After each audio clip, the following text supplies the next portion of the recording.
आइए आज हम एक ऐसे व्रत के बारे में जानते हैं जिसको करने से यह मान्यता है कि पति को लंबी उम्र प्राप्त होती है और जिस व्रत को करने से सास और बहू के रिश्ते में मजबूती भी मिलती है। इसके साथ ही घर, परिवार और मित्रों में प्रेम और सौहार्द भी बढ़ता है।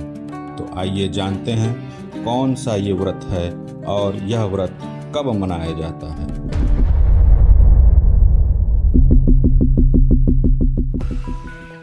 करवा चौथ का पर्व भारतीय समाज में एक विशेष महत्व रखता है, खासकर उत्तर भारतीय राज्यों में, जहां इसे पारंपरिक रूप से विवाहित महिलाएं अपने पति की लंबी उम्र और समृद्धि की कामना के लिए मनाती हैं। यह त्यौहार न केवल धार्मिक और सांस्कृतिक दृष्टिकोण से महत्वपूर्ण है, बल्कि इसमें सामाजिक, पारिवारिक और भावनात्मक आयाम भी जुड़े होते हैं। यह पर्व भारतीय समाज में विवाह के रिश्ते को और अधिक मजबूत करने, महिलाओं के प्रति सम्मान और श्रद्धा बढ़ाने का अवसर प्रदान करता है। इस पर्व की जड़ें सदियों पुरानी परंपराओं में हैं और इसे समय के साथ विभिन्न रूपों में मनाया जाता रहा है। करवा चौथ का उल्लेख हिंदू धार्मिक ग्रंथों और पुराणों में भी मिलता है।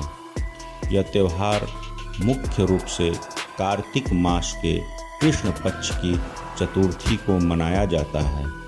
इस दिन को विशेष रूप से पति की लंबी उम्र के लिए उपवास और पूजा करने का समय माना जाता है।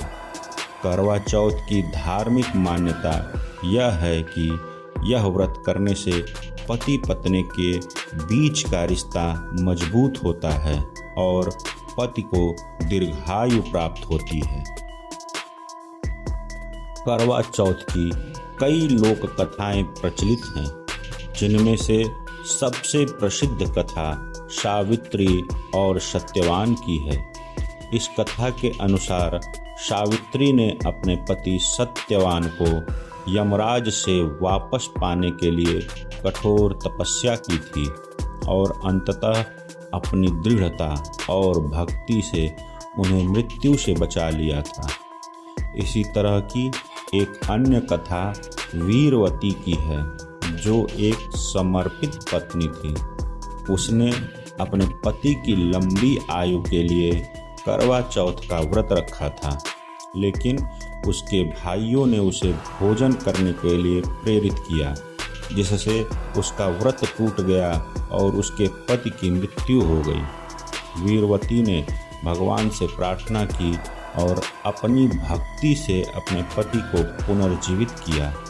इन कहानियों का संदेश यह है कि पति पत्नी का प्रेम और समर्पण एक दूसरे की रक्षा और समृद्धि के लिए अत्यधिक महत्वपूर्ण होता है।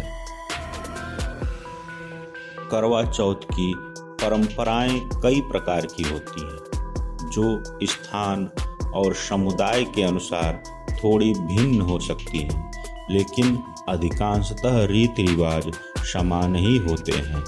महिलाएं इस दिन सवेरे उठकर सरगी, जिसे सवेरे का भोजन भी कहते हैं, करती हैं, जो उन्हें उनकी सास देती हैं। सरगी में मुख्य रूप से फल, मिठाइयाँ और कुछ हल्का भोजन शामिल होता है, जिससे उपवास के दौरान ऊर्जा बनी रहे। सरगी का सांस्कृतिक महत्व यह भी है कि यह सास बहू के रिश्ते को मजबूत करने का प्रतीक माना जाता है। इसके बाद महिलाएं पूरे दिन निर्जल व्रत रखती हैं और शाम को विशेष करवा चौथ की पूजा करती हैं। इस पूजा में महिलाएं करवा और धातु के बर्तन में जल भरकर देवियों और चंद्रमा की पूजा करती हैं। पूजा के दौरान महिलाएं एक दूसरे को करवा चौथ की कथा सुनाती हैं और साथ मिलकर प्रार्थना करती हैं। जब रात में चंद्रमा का दर्शन होता है, तब महिलाएं उसे अर्घ्य देती हैं और अपने पति के हाथ से पानी और कुछ मीठा खाकर व्रत तोड़ती हैं। करवा चौथ केवल एक धार्मिक पर्व नहीं है, बल्कि यह समाज और परिवार में महिलाओं की भूमिका को और महत्वपूर्ण बनाने का भी प्रतीक है। इस पर्व में महिलाओं के आपसी संबंध, सहेली और परिवार के सदस्यों के बीच सामंजस्य का विशेष ध्यान रखा जाता है। इस दिन महिलाएं नए वस्त्र धारण करती हैं, पारंपरिक गहने पहनती हैं और मेहंदी लगाकर सजती हैं। यह उनकी साज सज्जा न केवल उनके पति के प्रेम और समर्पण को दर्शाती है, बल्कि समाज में उनके सम्मान और स्वाभिमान का भी प्रतीक होती हैं।